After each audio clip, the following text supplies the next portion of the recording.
Olá, o nosso programa Brasil que faz para todo o Brasil. E hoje, outra entrevista imperdível. Um garoto que saiu da condição de estagiário, criou várias empresas e uma escola de empreendedorismo que é referência para o Brasil. Você pediu e o Brasil que faz trouxe.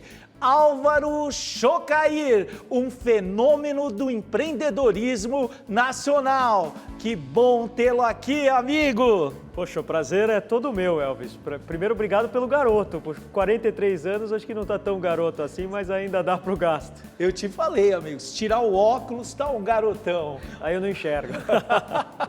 Ô Álvaro, olha, um empresário de sucesso, com visão extraordinária, criou um modelo de escola que é referência para o Brasil e para o mundo. Mas conta para nós, como foi o início dessa trajetória? Bom, acho que minha trajetória é uma trajetória curiosa, porque quando eu tinha meus 15, 16 anos de idade, aquela época que em todo Natal você tem aquela tia que pergunta o que você quer ser, que faculdade você vai fazer, eu tinha uma resposta muito direta, eu falava, eu quero ser rico. Uau! Eu não colocava uma faculdade. Depois eu fui perceber, porque eu via aquelas pessoas que de certa maneira me causavam admiração, que era um Warren Buffett da vida, um Peter Lynch, um Abílio Diniz aqui no Brasil. Grandes empresários, investidores de sucesso. Grandes empresários, e eu olhava que todos esses caras se encontravam em um lugar, esse lugar era o mercado financeiro. Então eu fui perceber que para chegar nesse lugar chamado mercado financeiro, eu fui fazer uma faculdade de administração. Então eu me inscrevi lá na Getúlio Vargas e cursei a Getúlio Vargas inteira com o intuito de ficar rico, trabalhar no mercado financeiro. Esse foi o começo de tudo. E nesse meio tempo eu encontrei algumas adversidades. Por exemplo, eu percebi que os professores que me davam aula, nenhum deles tinham chegado lá, mas eles ensinavam como chegar lá, né? Mas não usavam. E então acho que o primeiro passo foi começar a trabalhar e aí foi onde eu comecei a aprender mesmo. O estágio foi o primeiro lugar. A colisão foi no estágio. A colisão foi no estágio. Eu acho que meu dia D como empreendedor foi no estágio. Eu trabalhei numa grande companhia de papel e celulose, fundada por um senhor espetacular, que é o seu Leon Pfeffer. Na época ele tinha 92 anos de idade e eu trabalhei na área financeira da companhia Suzano durante muito tempo. E muito tempo, assim, 8 meses, e eu era um office boy de luxo ali dentro. Durante muito tempo? Para mim era uma eternidade. 8 meses? 8 meses porque eu fui eu levava os cheques para ele assinar, naquela época era cheque e tudo. E um dia o seu Leão ficou doente. E ele ficou fora da empresa uns 3 dias e ficou uma pilha de cheque assim para assinar. Passado um tempo, o meu chefe, quando o seu Leão voltou para o escritório, o meu chefe falou assim, eu vou fazer um pedido pro seu Leon, que era o dono da Suzano na época. Eu vou pedir para que ele aumente a alçada do próprio filho, para o filho assinar mais cheque. Assim ele não precisa vir todo dia. Pensa ser 92 anos de idade. E acabaria aquele sofrimento. E aí ele foi lá e pediu para o seu Leon, falou, seu Leon, o senhor já está com uma idade avançada, se o senhor quiser ficar em casa, o senhor pode. Eu me lembro o valor, era R$10 mil na época. E aí ele falou assim, seu Leon, deixa o seu Max, estamos falando do Max Pfeffer, que é esse que dá nome ao túnel ali da Cidade Jardim. Deixa o seu Max assinar os cheques acima de tal valor, tal. E o seu Max tinha na época 71 anos.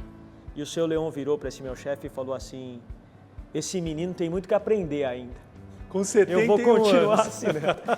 Aquilo para mim foi impactante. Por quê? Porque eu estava trabalhando num lugar que era uma empresa espetacular, só que aquilo era o sonho do fundador. Todos os executivos que ali estavam, eles estavam trabalhando para o sonho do fundador. Então o que me admirava não era a companhia, não eram aqueles executivos. Eu falava assim, eu quero ser fundador, não um funcionário. Nesse dia... E o fundador tinha paixão no negócio. Paixão, não, trabalhava todos os dias, fazia aquilo crescer, ia muito bem. E esse foi o meu dia D. Eu falei assim, o que eu quero para mim é ser dono. Ser não fundador. Ser funcionário, ser fundador.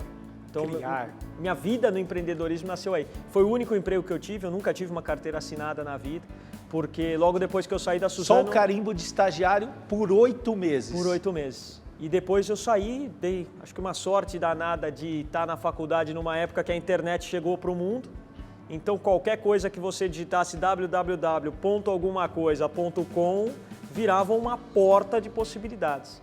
E ali surgiu um site, um marketplace de produtos químicos, que depois foi vendido para um fundo de investimentos, e com 21 anos de idade eu fiz minha primeira saída de investimento, e ali eu vi que trabalho duro, honestidade, processo, dedicação, resiliência transformam também em dinheiro. Prosperidade. Prosperidade, sem dúvida. É isso mesmo. Empreendedorismo é uma ferramenta que serve de solução para o nosso país? Eu acho muito, Elvis, muito. Eu acho que a gente tem duas vertentes do empreendedorismo, né? Uma delas é o empreendedorismo por necessidade. O sujeito está desempregado, o sujeito foi mandado embora, precisa morar, precisa pôr comida na mesa, ele precisa fazer alguma coisa. Criar renda ontem. Então ele vai formar um salão de beleza, ele vai fazer um bolo para vender, ele vai fazer uma quentinha, ele vai ser representante comercial de algum produto ou de algum serviço. Fazer alguma manutenção. Ele precisa fazer dinheiro. Alguma limpeza, o que ele precisa fazer ativo. Então esse é o empreendedorismo que a gente tem. E a gente tem um outro empreendedorismo que é aquele que está dentro das pessoas. É aquele que você fala assim, eu tenho um sonho e eu só vou parar a hora que esse sonho estiver realizado. Esse é o empreendedor nato, ele não é por necessidade, ele é por oportunidade. Por oportunidade, por vontade, por desejo, é diferente. É isso aí. Eu verifico, eu também penso exatamente como você. A margem de sucesso, ela não é semelhante. O empreendedor, por necessidade, geralmente ele não tem uma estratégia bem adotada. Ele vai aprendendo no percurso, ele vai se ajeitando, ele vai melhorando.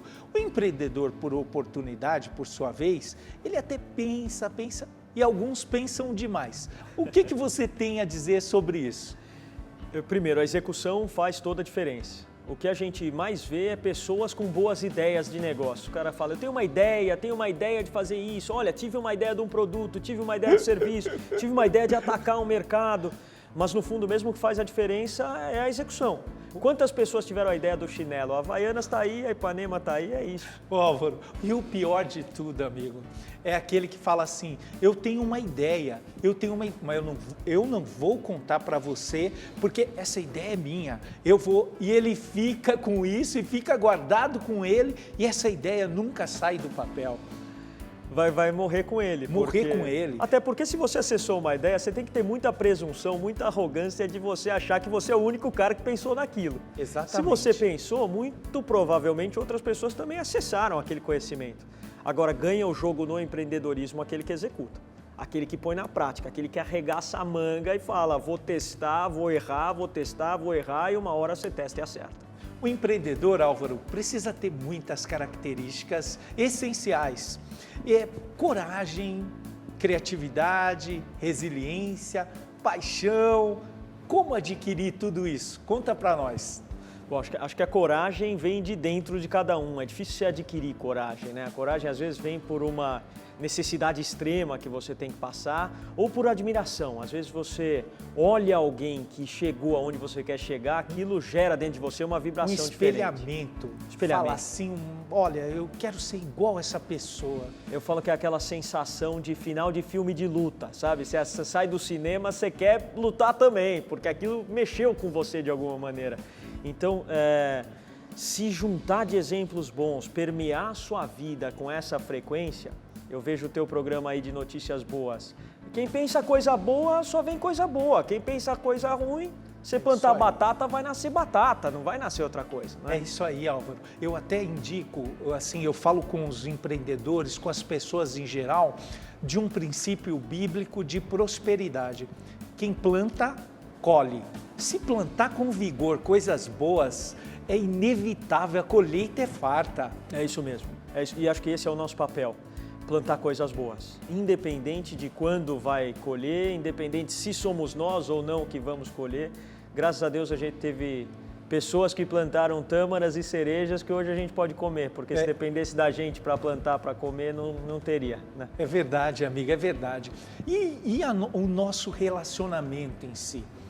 Criar uma rede de negócios, network, tem uma estratégia especial para fazer isso? Eu acho que precisa ser natural, mas relacionamento interpessoal Se não a principal característica, é uma das 3 principais, sem dúvida alguma. Se você quiser ser empreendedor, você vai ter um cliente, você vai ter um fornecedor, você vai ter um parceiro estratégico de negócio, você vai ter funcionários, você vai ter um conselho, você vai ter um time de executivos junto com você. Então, se relacionar bem com as pessoas é algo que precisa existir. Se você for um cara que não faz isso bem, precisa se aprimorar nisso, porque não dá para empreender sem isso. A título de curiosidade, amigo, eu te sigo no Instagram. Qual é o seu Instagram? Fala pra galera. @alvaro.chocair, que é o meu sobrenome, SCHOCAIR. E quais são as outras mídias que você usa? Hoje em dia a gente tem usado muito do digital, YouTube, LinkedIn, Instagram, um pouco de TikTok e sem dúvida alguma algumas mídias tradicionais, né? Então revista a gente tem um pouquinho, televisão a gente tem um pouquinho, aos poucos a gente vai colocando porque faz parte de você estar presente na memória de cada um.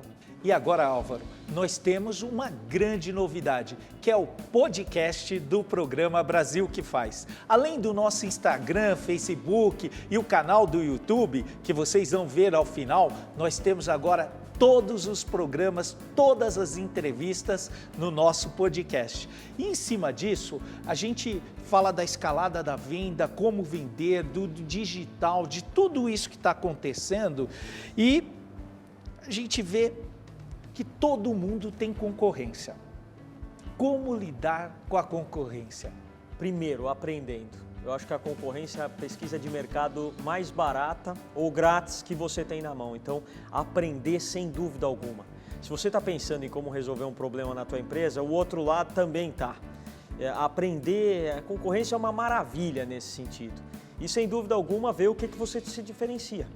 Então, como é que eu faço diferente? Por que meu produto tem um valor que não precisa discutir preço? Ou onde é que eu estou atendendo a necessidade do outro melhor do que o meu concorrente está?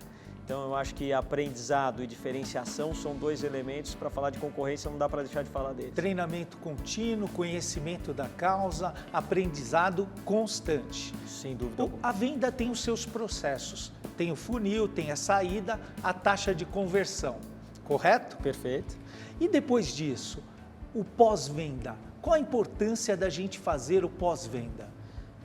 Primeira, importantíssimo, a importância é muito grande. Por quê? Porque se você está atendendo uma necessidade, existe ali, na cabeça da outra pessoa que comprou o teu produto ou o teu serviço, uma expectativa.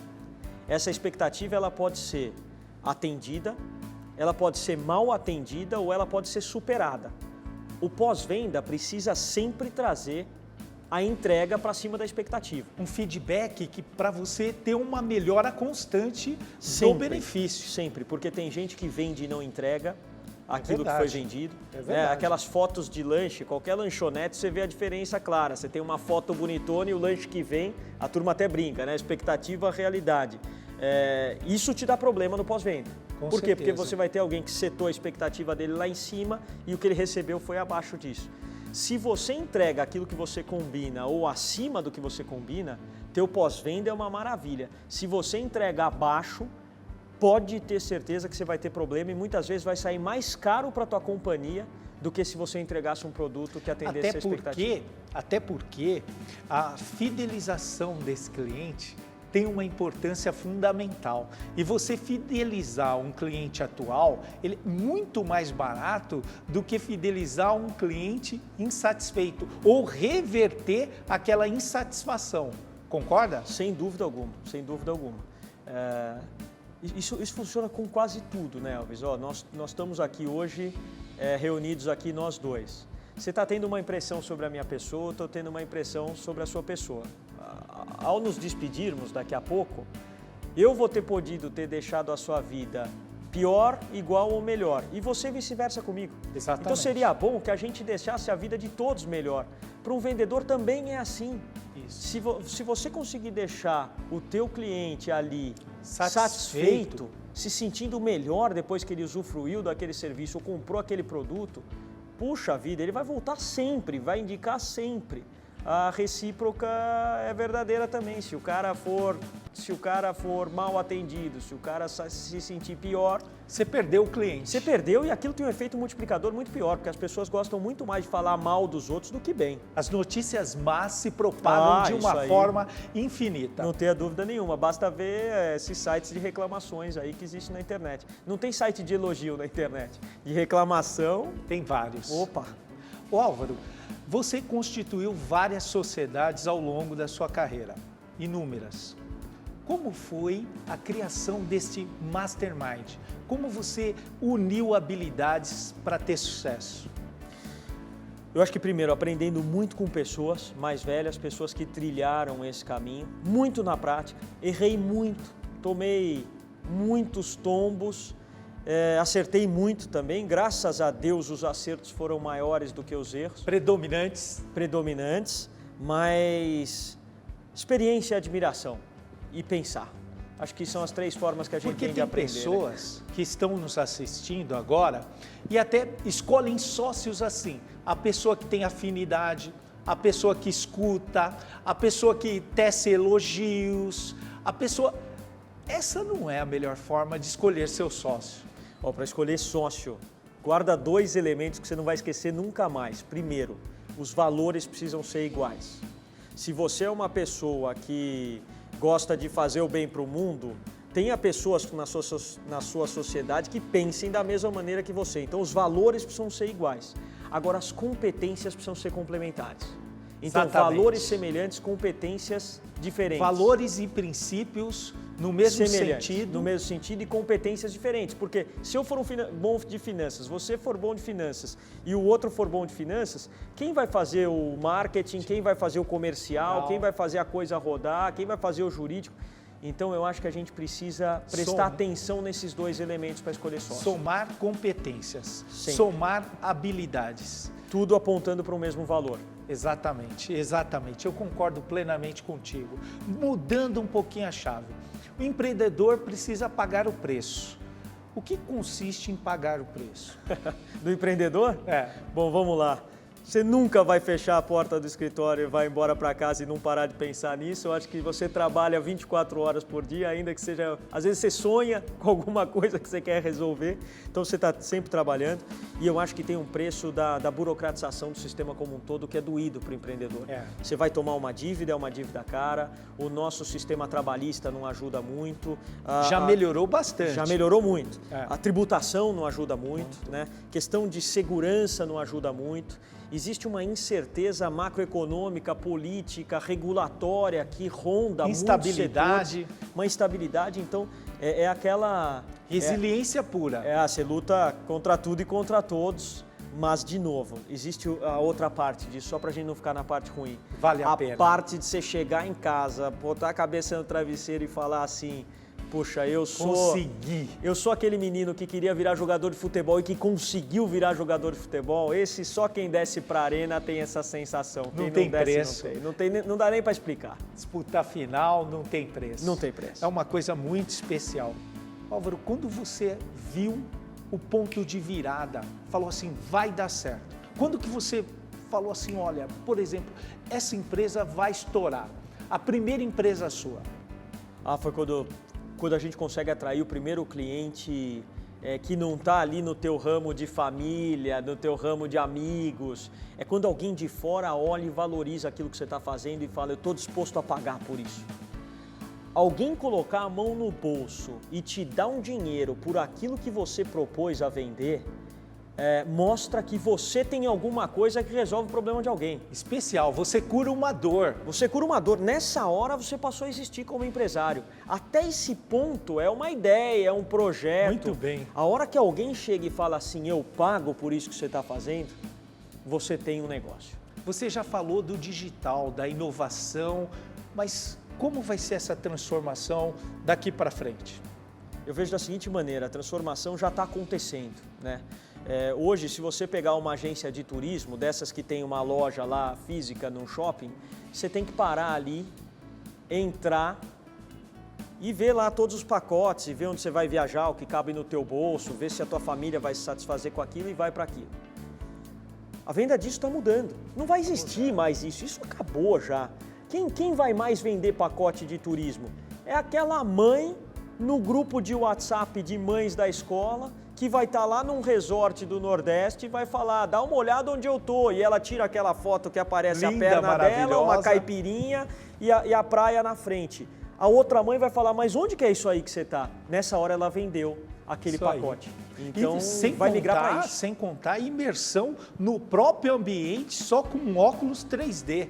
Micro-influenciadores e tecnologia, vai ficar cansativo eu falar aqui, mas é isso. Vai ser top. Álvaro, muitos empreendedores começaram sem mentores, sem ninguém para dar aquele ajuste, para calcular o plano de voo. Qual a sua opinião a respeito da mentoria? Fundamental. E não tem desculpa hoje, hein, pessoal? É muito comum as pessoas falarem, mas eu não conheço ninguém, é fácil para você que tem acesso, eu não tenho acesso a pessoas. Isso é balela, isso é desculpa. Sabe o que você faz? Pega aí o YouTube do Brasil que faz e assiste todo mundo que já falou aqui, são todos seus mentores. Sai automático.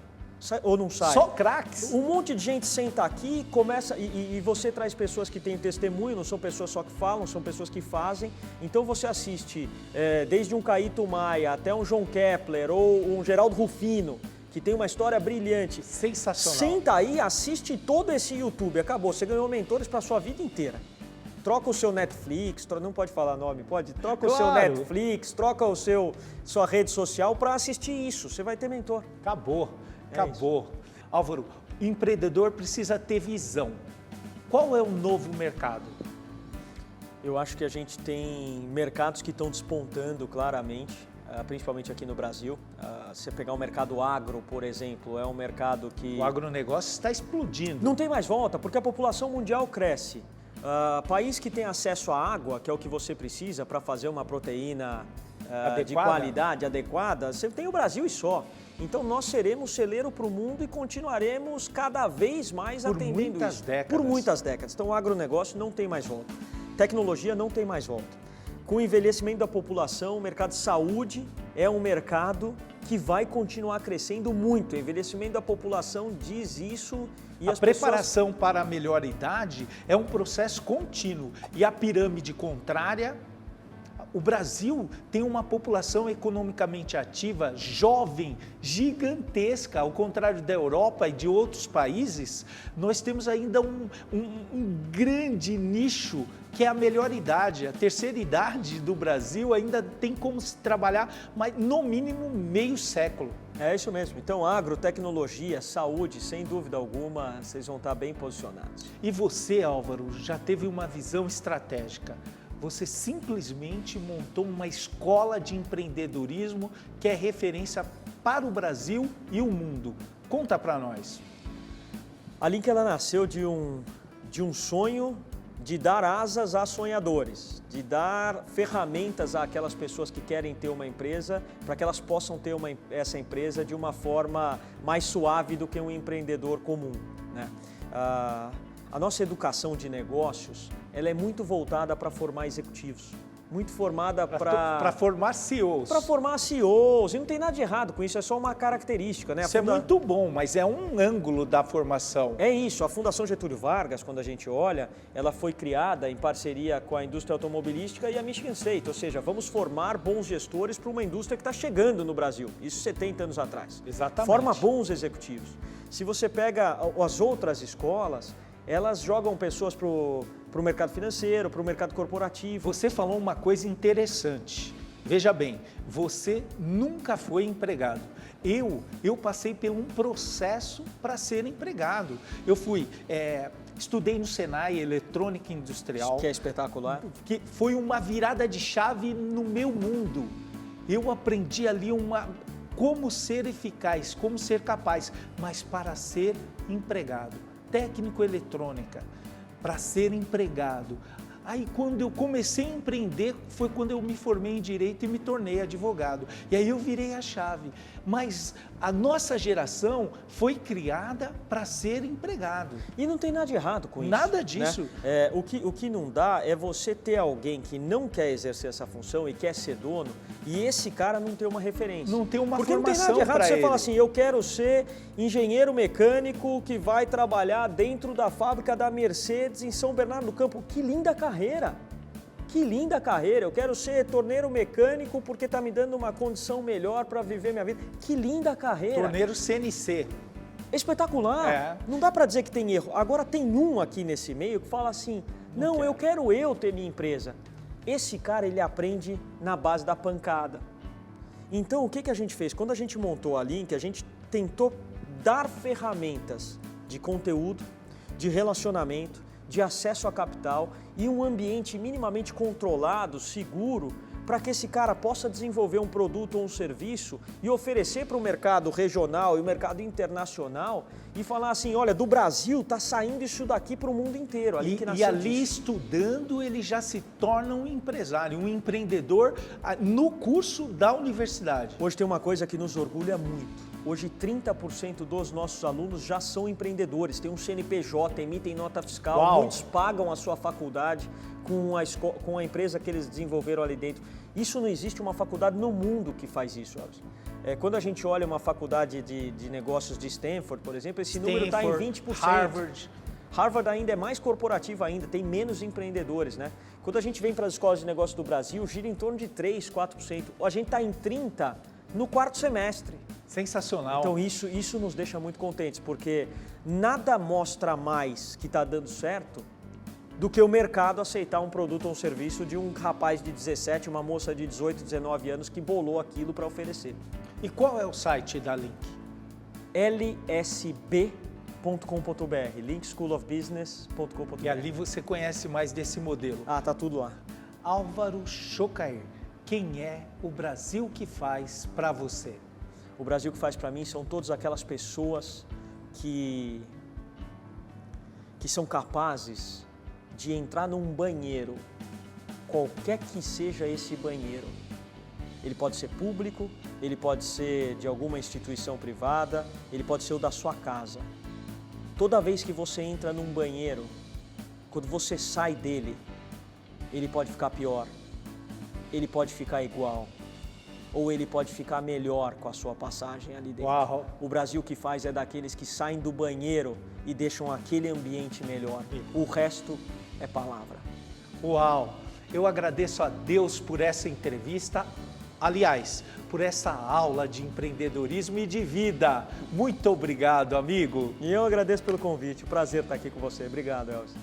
Esse programa foi feito para que você nunca desista dos seus sonhos. Vamos para cima, galera! E agora, a nossa super live no Instagram. Como o Álvaro te disse, se você quer aprender de empreendedorismo e de lição de vida, entra no nosso YouTube, Elvis César Brasil que faz. Um grande abraço, obrigado pela sensacional audiência e até o nosso próximo programa. Valeu!